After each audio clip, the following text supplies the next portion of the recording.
আসসালামু আলাইকুম রহমতুল্লাহি ওবরাকাতু। সো আমরা এমসিকিউ 13 নম্বর অধ্যায়ের বিজিএস এর 13 নম্বর অধ্যায়ের তোমরা অবশ্যই দেখতে পাচ্ছ যে বিজিএস এর 13 নম্বর অধ্যায়ের আমরা এমসিকিউ শেষ করেছি। এবারে আমরা ক এবং খ মার্কের গুলো সলভ করব। আমরা খ মার্কের সঙ্গে আমরা এসকিউগুলো সলভ করে নেব। So start the video. বেশি কথা না বাড়িয়ে চলো শুরু করা যাক। সো ফার্স্ট নাম্বার কোশ্চেন বলছে অনুলোম বিবাহ ভিত্তিক পরিবার ভাইয়া কাকে বলে। সো অনুলোম বিবাহ ভিত্তিক পরিবার কাকে বলে। কালার দিই কেমন না, কালার ভালো না, এটাও ভালো না, এটাও না, কালারে পছন্দ হয় না।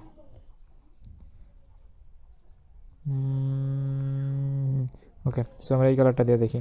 সো বলছে অনুলোম অনুলোম অনুলোম অনুলোম অনুলোম বিবাহ ভিত্তিক পরিবার কাকে বলে।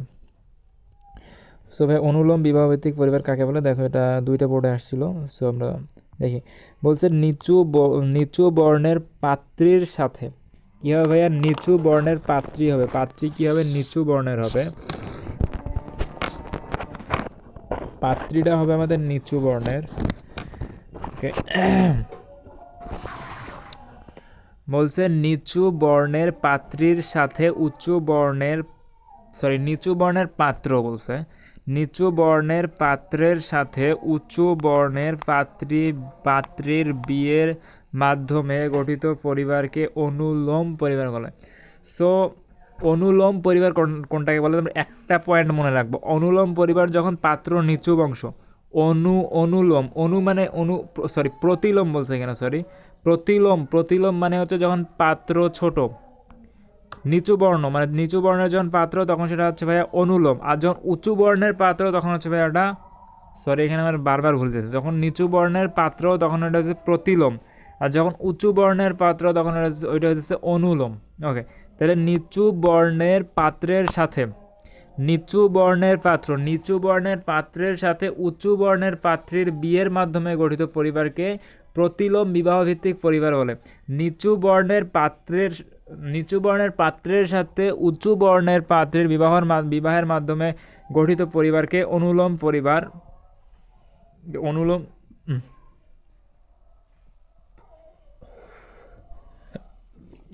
পরিবার বলে।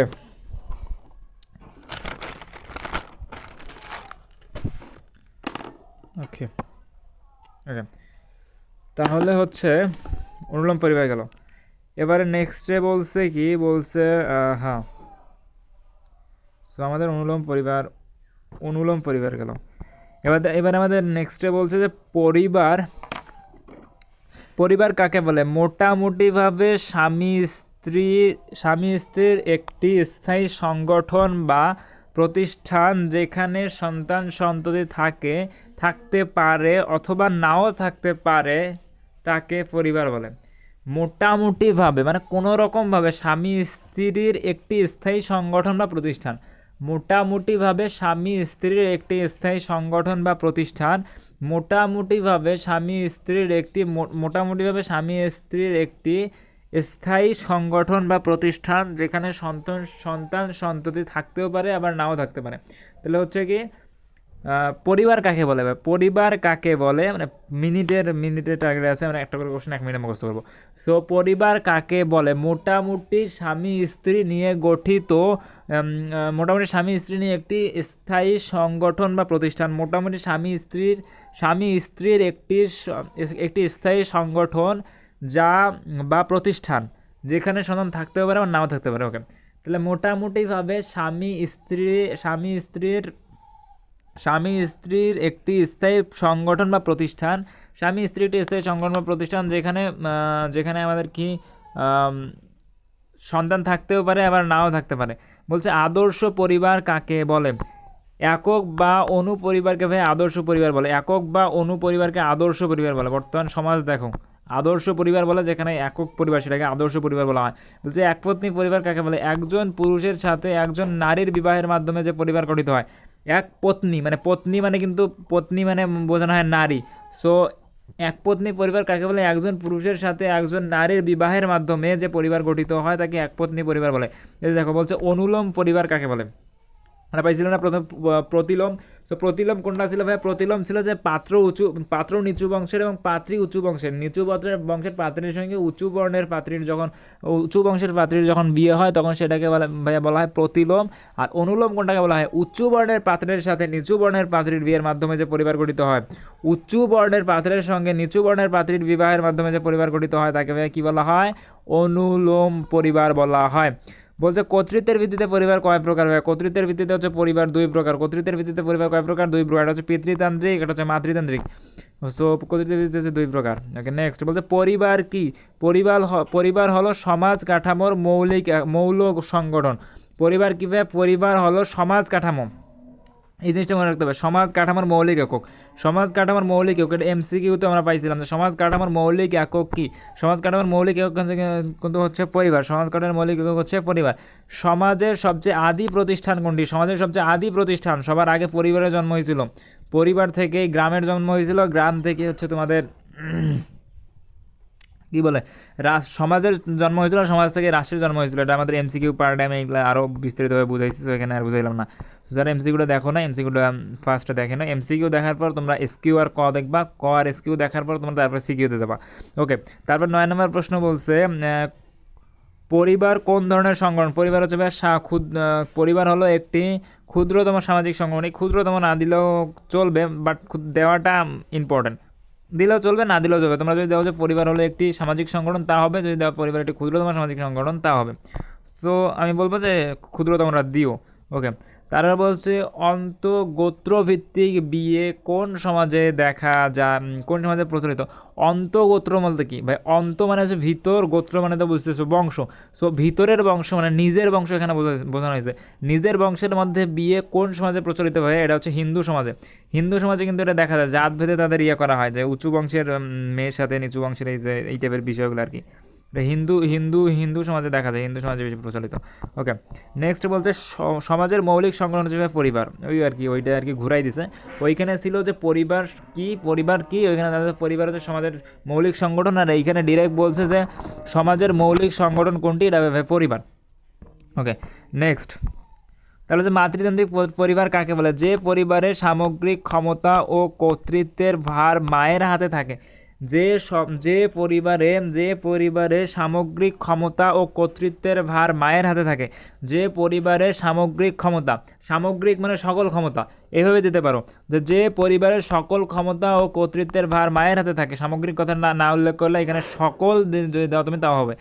যে পরিবারের সকল ক্ষমতা ও কর্তৃত্বের ভার মায়ের হাতে থাকে সে পরিবারকে মাতৃতান্ত্রিক পরিবার বলা হয়।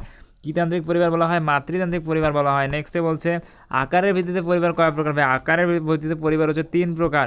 এটা হচ্ছে দেখো আকারের ভিত্তিতে হচ্ছে পরিবার 3 প্রকার। হ্যাঁ, আকারের ভিত্তিতে হচ্ছে পরিবার 3 প্রকার। এটা হচ্ছে একক পরিবার, যৌথ পরিবার, এটা হচ্ছে বর্ধিত পরিবার। তারপরে বলছে বর্তমান কোন সমাজে যৌথ পরিবার দেখা যায়? কোন সমাজে যৌথ পরিবার দেখা যায়? গ্রামীণ সমাজগুলোতে যৌথ পরিবার দেখা যাবে। কোন সমাজে? গ্রামীণ সমাজে যৌথ পরিবারগুলো বেশি দেখা যায়। তারপরে বলছে পরিবার কী ধরনের প্রতিষ্ঠান? পরিবার একটি প্রাথমিক প্রতিষ্ঠান। পরিবার প্রাথমিক প্রতিষ্ঠান।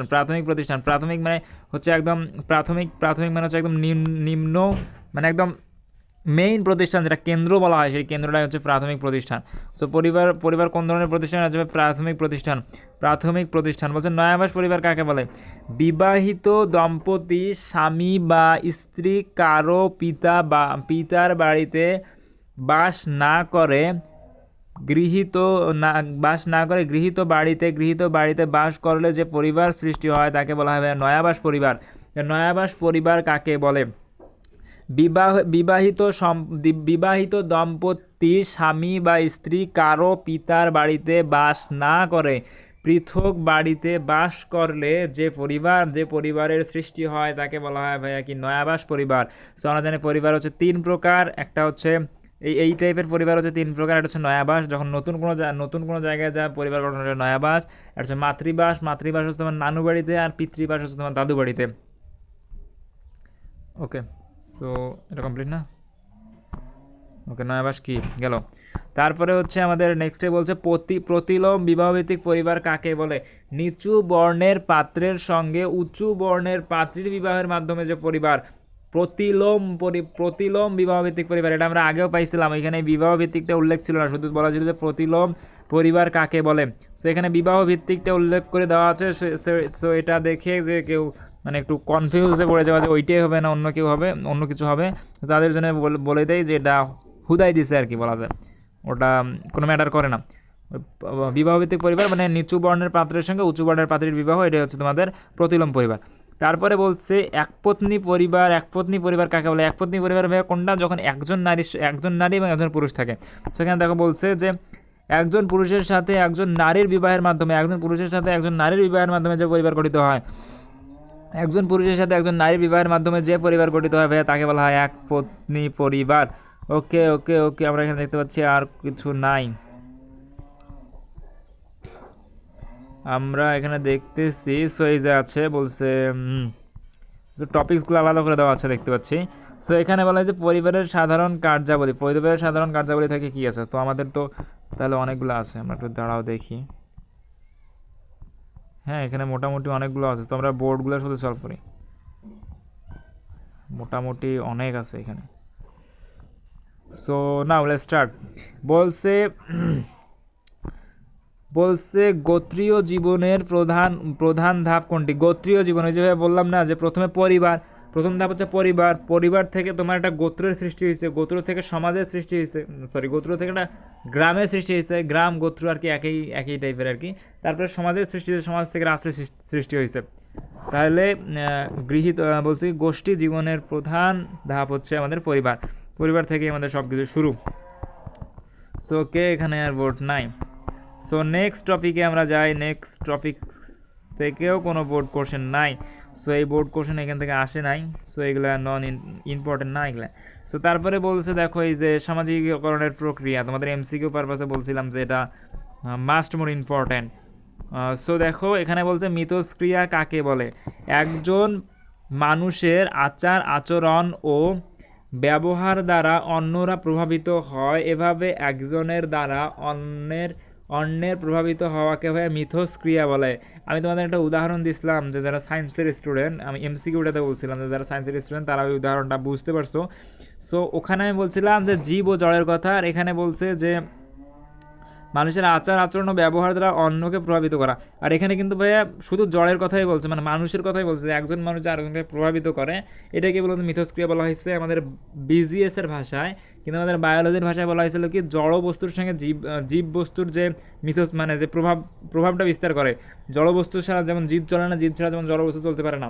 সো এই টাইপের যে এই প্রভাবটাকে আমার ওই বায়োলজিতে বলা হয়েছিল মিথস্ক্রিয়া। আর এইখানে বলছে একজন মানুষের আচার আচরণ ও ব্যবহার দ্বারা অন্যরা প্রভাবিত হয়, এভাবে একজনের দ্বারা অন্যকে প্রভাবিত হওয়াকে মিথস্ক্রিয়া বলে। একজনের দ্বারা অন্যকে প্রভাবিত হওয়াকে কি বলে? মিথস্ক্রিয়া বলে। একজনের জন্য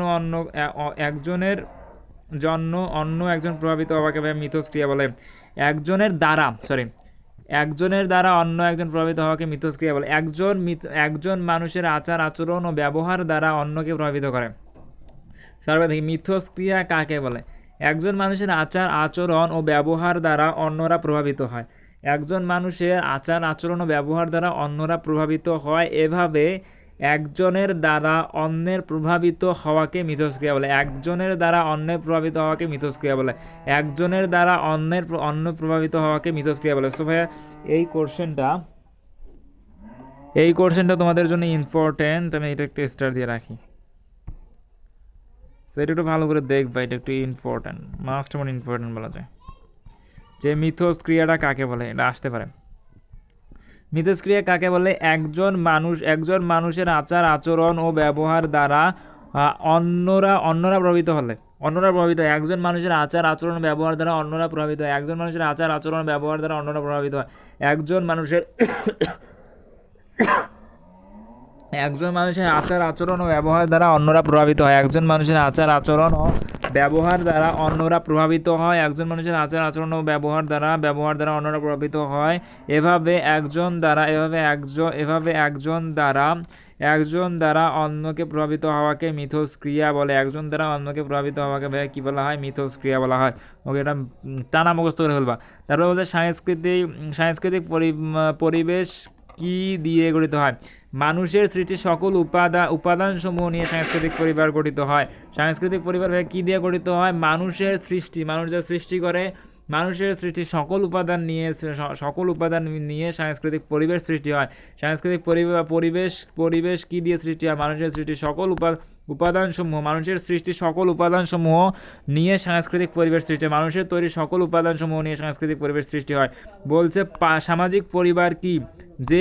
যে বিশেষ সমাজ ব্যবস্থার মধ্যে মানুষ বাস করে তাই সামাজিক পরিবেশ। যে বিশেষ সমাজ ব্যবস্থার মধ্যে মানুষ বাস করে তাই সামাজিক পরিবেশ। যে বিশেষ সমাজ ব্যবস্থার মধ্যে মানুষ বাস করে তাই সামাজিক পরিবেশ। যে বিশেষ সমাজ ব্যবস্থার মধ্যে মানুষ বাস করে তাই হচ্ছে সামাজিক পরিবেশ। যে বিশেষ সমাজ ব্যবস্থার মধ্যে মানুষ বাস করে তাই হচ্ছে পরিবেশ। যে বিশেষ সমাজ ব্যবস্থার মধ্যে মানুষ বাস করে তাই হচ্ছে পরিবেশ। বলছে সামাজিক পরিবেশ। পরিবার গঠনে অন্যতম পূর্বশর্ত কি? পরিবার গঠনের অন্যতম পূর্বশর্ত হচ্ছে বিবাহ। সো বিবাহ না হলে কিন্তু পরিবার গঠিত হবে না। তো পরিবার গঠনের অন্যতম পূর্বশর্ত হচ্ছে বিবাহ। সো বিবাহ না হলে একটা পরিবার গঠিত হবে না। সো অন্যতম প্রধান হচ্ছে বিবাহ। ওকে, নেক্সটে বলছে মানুষের সৃষ্টি করা উপাদানসমূহ নিয়ে কোন পরিবেশ গঠিত? মানুষের সৃষ্টি করা উপাদানসমূহ নিয়ে আমরা একটু আগে বললাম সাংস্কৃতিক পরিবার গঠিত। কি পরিবার সাংস্কৃতিক পরিবার গঠিত। সাংস্কৃতিক না, হ্যাঁ সাংস্কৃতিক পরিবার। মানুষের তৈরিকৃত উপাদানসমূহ নিয়ে সাংস্কৃতিক পরিবার গঠিত। ওকে, তারপরে বলছে সামাজিকীকরণ কোন ধরনের প্রক্রিয়া? সামাজিকীকরণ একটি চলমান ও গতিশীল প্রক্রিয়া। এটি চলমান ও গতিশীল প্রক্রিয়া। সামাজিকীকরণ কি ভাই? একটি চলমান ও গতিশীল প্রক্রিয়া। সামাজিকীকরণ একটি চলমান ও গতিশীল প্রক্রিয়া। সামাজিকীকরণ একটি চলমান ও গতিশীল প্রক্রিয়া। সামাজিকীকরণ একটি চলমান ও গতিশীল প্রক্রিয়া। সামাজিকীকরণ কি? একটি চলমান ও গতিশীল প্রক্রিয়া। একটি ইম্পর্টেন্ট এটা। সামাজিকীকরণ একটি কি ভাই? চলমান ও গতিশীল প্রক্রিয়া। সামাজিকীকরণ একটি চলমান ও গতিশীল প্রক্রিয়া। সামাজিকীকরণ একটি চলমান ও গতিশীল প্রক্রিয়া। সামাজিকীকরণ একটি চলমান ও গতিশীল প্রক্রিয়া। সামাজিকীকরণ এটা এমসিকিউতে আসতে পারে, যেহেতু ছোট্ট একটা লাইন দেখতে পাচ্ছ চলমান ও গতিশীল। সো এই দুইটা দিয়ে তোমাদের বহুপদীও আসতে পারে, আবার তোমাদের এমনিতেও আসতে পারে আর কি, যে একটা যেগুলোর পয়েন্ট থাকে সেগুলো আসতে পারে। সো সামাজিকীকরণ কীভাবে? সামাজিকীকরণ হলো একটা চলমান ও গতিশীল প্রক্রিয়া। সামাজিকীকরণ হলো একটি চলমান ও গতিশীল প্রক্রিয়া। ওকে, আমরা নেক্সটে চলে যাই। নেক্সট টপিক আমাদের কী আছে দেখি। ওকে, সো আমাদের আর কয়েকটা আছে। এখানে বলছে গণমাধ্যম কি? এটা হচ্ছে আমাদের সামাজিকীকরণ প্রক্রিয়ার ভিত্তিতে বিভিন্ন প্রতিষ্ঠানের ভূমিকা। ওকে, বলছে গণমাধ্যম কি? বৃহৎ জনগোষ্ঠীর নিকট সংবাদ, পয়েন্টগুলো মনে রাখবা, বৃহৎ জনগোষ্ঠীর নিকট সংবাদ। গণমাধ্যম ভাইয়া কোনটাকে বলা হয়? সংবাদ যারা প্রকাশ করে, যেমন বিভিন্ন টিভি চ্যানেলগুলো আছে, এগুলোকে গণমাধ্যম বলা হয়। অনেক তোমার পত্রিকা আছে, এদেরকে গণমাধ্যম বলা হয়। সো গণমাধ্যমগুলো কী করে ভাইয়া? বৃহৎ জনগোষ্ঠীর মাঝে, মানে বৃহৎ জনগোষ্ঠীর নিকট, আমরা তো বৃহৎ জনগোষ্ঠী। সো আমাদের নিকট সংবাদ, দেশের ইতিহাস, ঐতিহ্য, সাংস্কৃতিক বিষয়বস্তু, বিশেষ ধ্যান ধারণা, বিনোদন প্রভৃতি পরিবেশে কি বলছে? বলছে কীভাবে? পরিবেশন করার মাধ্যমেই হলো গণমাধ্যম। সো একদম ইজিলি বলি যে গণমাধ্যম কি ভাইয়া? বৃহৎ যে জনগোষ্ঠীগুলো আছে, অথবা যে বৃহৎ জনগোষ্ঠীর নিকট সংবাদ, ইতিহাস, ঐতিহ্য, সাংস্কৃতিক বিষয়বস্তু, বিশেষ ধ্যান ধারণা, বিনোদন প্রভৃতি পরিবেশন করা বা উপস্থাপন করা। এখানে যে পরিবেশন করাটা মনে না থাকে, যে উপস্থাপন করার মাধ্যমেই হলো গণমাধ্যম। সো বৃহৎ জনগোষ্ঠীর মাঝে ইতিহাস, ঐতিহ্য, সংস্কৃতি মানে যে বিষয়গুলো আছে, বিষয়বস্তু, সাংস্কৃতিক বিষয়বস্তু, বিনোদন ইত্যাদি পরিবেশন করা বা উপস্থাপন করার মাধ্যমেই হলো ভাইয়া গণমাধ্যম। ওকে, তারপর বলছে শিশুর সামাজিকীকরণে আধুনিক মাধ্যম কোনটি? ওই যে শিশু সামাজিকীকরণে আমরা এমসিকিউ বারবার পড়ছিলাম না, যে তোমার ওটাকে কী বলা হয়, যে বলছিল যে কিন্ডারগার্টেন, এবং বলছিল যে নার্সারি স্কুলগুলো। এখন এর যে সামাজিকীকরণ যে আগে পরিবারে হইতো, এখন সেগুলো নার্সারি স্কুল এবং তোমার কী বলে এটাকে কিন্ডারগার্টেন স্কুলে দখল করে নিয়েছে। এখানে ওইটা ডিরেক্ট উল্লেখ করে না, এখানে বলছে যে শিশুর সামাজিকীকরণে আনুষ্ঠানিক মাধ্যম বর্তমান হচ্ছে বিদ্যালয়। শিশু সামাজিকীকরণের আনুষ্ঠানিক মাধ্যম ভাইয়া কি? বিদ্যালয়। সামাজিকীকরণ একটি শিশুকে সামাজিকভাবে গড়ে তুলতে কিসের প্রয়োজন ভাইয়া? বিদ্যালয়। ওকে, বিদ্যালয়। সামাজিকীকরণের আনুষ্ঠানিক মাধ্যম কোনটি ভাই? হচ্ছে বিদ্যালয়। বলছে সামাজিকীকরণের ব্যাপ্তি কত? সামাজিকীকরণের ব্যাপ্তি কত? সামাজিকীকরণের ব্যাপ্তি ভাই ইম্পর্টেন্ট, এটা হচ্ছে তোমার ইম্পর্টেন্ট। সামাজিকীকরণের ব্যক্তিগত জন্ম থেকে মৃত্যু পর্যন্ত, জন্ম থেকে কীভাবে মৃত্যু পর্যন্ত। সামাজিকীকরণ এগুলো দেখলে অনেকের মাথা ঘুরে যাবে যে প্রশ্নগুলো বিজিএস এর প্রশ্নগুলো আর কি একই টাইপের হয়। সো এগুলো একটু মনে রাখবা। সামাজিকীকরণের ব্যক্তি মানে কি ভাইয়া? বিস্তার। ব্যক্তি মানে কি? বিস্তার। সো বলছে সামাজিকীকরণের বিস্তার কত, এখানে ব্যক্তি দ্বারা বোঝানো হয়েছে বিস্তার। সামাজিকীকরণের ব্যক্তিগত বা বিস্তারগত, সামাজিকীকরণের ব্যক্তি বা বিস্তার হলো জন্ম থেকে মৃত্যু পর্যন্ত। ওকে, তাহলে এটা শেষ আমাদের। তো এইগুলো একটু ঝামেলা মনে হইতেছে, কেমন দেখা যাচ্ছে না? ওকে ওকে, আমরা এখন নেক্সটে যাব। নেক্সটে পরে দেখি আমাদের কি আছে। বলছে এখানে এখানে আর বোর্ড কোশ্চেন নাই। সো এই টপিক্সটা আমি তোমাদেরকে এসকিউ মানে এমসিকিউ থেকে বাদ দিতে বলছিলাম, মেবি ঠিক মনে নাই। তবে এই টপিক্সটা মানে বাদ দিতে বলছিলাম যে বাংলাদেশের গ্রাম ও শহরের সামাজিকীকরণের প্রক্রিয়া, এটা থেকে তোমাদের প্রশ্ন আসবে না। সো এটা বাদ। সো আমাদের কমার্ক শেষ। সো মাসমোর সময় নিয়ে ফেললাম এই মনে হয়। সো আমরা পরে শুরু করবো, তাতে ভিডিও বড় হয়ে যাইতেছে। আরে